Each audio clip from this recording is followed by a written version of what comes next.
वंदे पुरुषोत्तमम परम प्रेममय श्री श्री ठाकुर अनुकूल चंद्र श्री चरणे आमार शतकोटी प्रणाम। इष्ट प्राण दादा एवं मायेदेर जानाई आमार आंतरिक जय गुरु। आज आमी 336तम सत्संग ऋत्विक सम्मेलने परम पूज्यपाद श्री आचार्यदेवेर आशीर्वचन थेके बोलছি। আমরা নিজেদের সৎসঙ্গী বলি। সৎসঙ্গ মানে কি? আমাদের পরম দয়াল শ্রী শ্রী ঠাকুর বললেন, সৎ বা একাশক্তিতে যার মন পূর্ণ থাকে সেই সৎ বা সতী। সৎসঙ্গী মানেই সৎ এ সংলগ্ন থাকে যে, শক্ত হয়ে যুক্ত থাকে যে। সৎ এ সংলগ্ন থাকলে মানুষের ইচ্ছাগুলি সতের দ্বারাই পরিচালিত হতে শুরু হয়, আর সেই সতেই তার জীবনের দিক নির্দেশ করতে শুরু করে। এই সতে সংলগ্ন হওয়ার জন্য চাই অঙ্গীকার, চাই সংকল্প, চাই উৎসর্গ।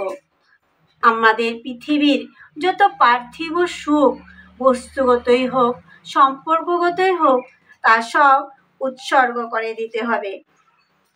আর তুমি, শুধু তুমি মাত্রই আমার থাকো। তা আমরা অনেকেই ভাবতে পারি, এটাও কি সম্ভবপর? যত সম্পর্ক আছে তাও কি ছাড়া যায়? হ্যাঁ, ছাড়া যায়। তা বলছেন আমাদের পরম পূজ্যপাদ শ্রী শ্রী আচার্যদেব। তিনি একজন কর্মী দাদার জীবনের ঘটা একটি বাস্তব ঘটনা সবার সামনে বললেন। আমাদের পরম পূজ্যপাদ শ্রী শ্রী আচার্যদেব বলছেন, একজন কর্মী দাদা দীক্ষার কাজে বেরোবেন।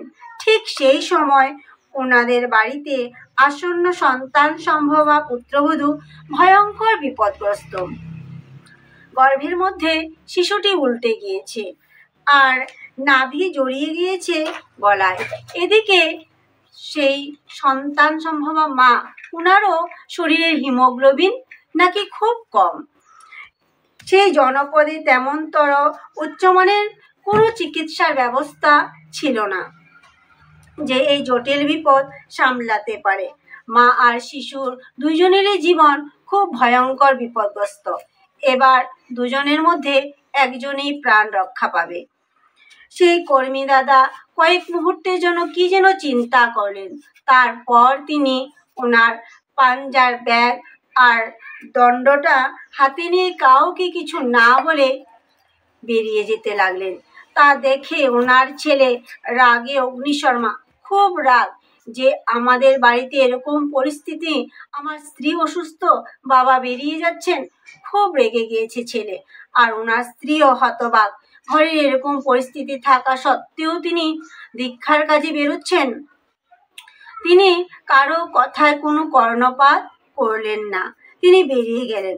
যথারীতি দীক্ষার কাজ সমাপ্ত করে, কাজ শেষ করে তিনি সন্ধে যখন বাড়ি ফিরলেন, যেই ছেলে রেগে গিয়েছিল সেই ছেলে এবার দৌড়ে গিয়ে বাবার পায়ে পড়ল, কাঁদছে আর বলছে যে, বাবা আমার ভুল হয়ে গেছে, আমি বুঝিনি।